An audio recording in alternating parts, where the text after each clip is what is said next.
E aí, enfim, acho que eu vou falar de mais de um dessas pessoas, senão fica muito extenso só essa parte dos alquimistas, mas tem um que não tem como a gente não falar, que é o Robert Boyle, enfim, o nome Sim. dele é muito conhecido, ele é um cara muito conhecido, que ele viveu, todo mundo sabe que é um na sequência do outro, né, muito juntinho um do outro. Ele viveu de 1627 a 1691, e o Boyle e o Robert Hooke, né, enfim, eles trabalhavam em parceria, eles construíram uma bomba de ar. Isso é uma coisa, inclusive, é muito difícil fazer até hoje, né? Eles criaram uma bomba de ar que era usada para fazer vácuo. Muito E quando a louco, gente né? O pensa cara em cria vácuo, isso né, no século XVII, né?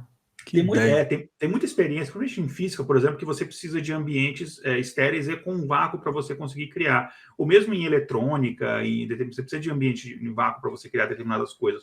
Só que quando a gente fala vácuo, né, não é um vácuo total, que fique claro, né, você ainda tem algumas partículas de ar. A gente não conseguiu até hoje, até onde eu tenho conhecimento, criar um vácuo, digamos assim, total, assim, zero presença de ar. Mas era o que eles conseguiam chegar na época, assim, o mais próximo disso possível, né?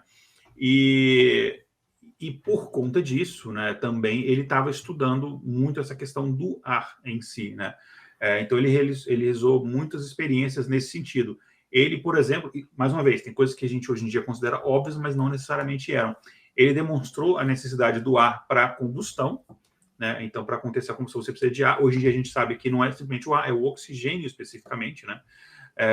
A gente sabe que precisa do ar para a respiração dos animais, para a transmissão do som. Para a transmissão do som é uma coisa muito interessante. Isso não é óbvio. Isso é verdade. Então, por exemplo, Star Wars, e me dói falar isso, mas Star Wars é completamente impreciso quando mostra barulho de explosão no espaço, né? Então você precisa. É que você não entende que a força ela Pode ser, né? passa o som também. Não tem, O som transmite no ar e na força. e na força, é isso. Enfim, ele era irlandês, né? Ele publicou muitos trabalhos, são muito influentes na história da alquimia e da ciência, no geral. Eu não vou citar todos os trabalhos aqui, mas você pode pesquisar lá pelo Richard Boyle, vai ter, enfim, os trabalhos dele. E ele descreveu a relação inversa que havia, né, enfim, inversamente proporcional entre o volume de um gás e a pressão deste gás, que hoje em dia a gente conhece como lei de Boyle, que é o nome dele. É muito legal, eu queria criar alguma coisa chamada lei de Igor, né? E aí você tem, por exemplo, Francis Bacon, né, que além de criar o bacon, não, mentira, não criou o bacon. Enfim, o Francis Bacon, que ele é muito importante não só na ciência, enfim, outras áreas do conhecimento também, ele estabeleceu, né, diretrizes para a busca da ciência indutiva, né, enfim, basicamente você criar experimentos controlados para você encontrar como as razões e o processo de determinada coisa acontece. Já o Boyle, ele era já o que a gente chama de experimentador por excelência, né? Ele tinha esse mesmo tipo de ideia, esse mesmo tipo de conceito, mas ele não descreveu isso num livro, num artigo, etc.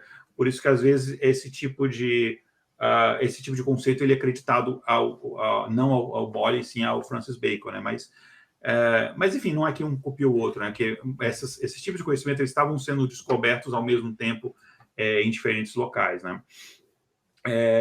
Enfim, e tem várias outras coisas sobre o Boyle que eu não vou, enfim, delongar aqui, porque no futuro, fica um spoiler, a gente vai ter um episódio só sobre ele no Intervalo de Confiança. Então não vou Vale queimar a muito a largada pena, aqui. viu? Vale muito a pena mesmo.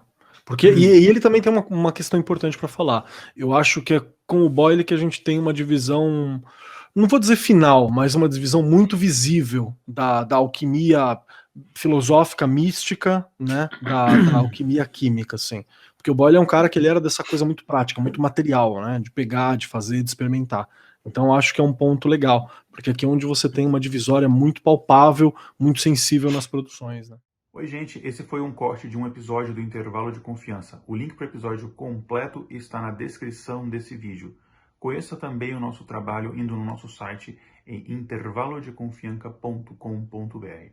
Um abraço e não esqueça de se inscrever no nosso canal.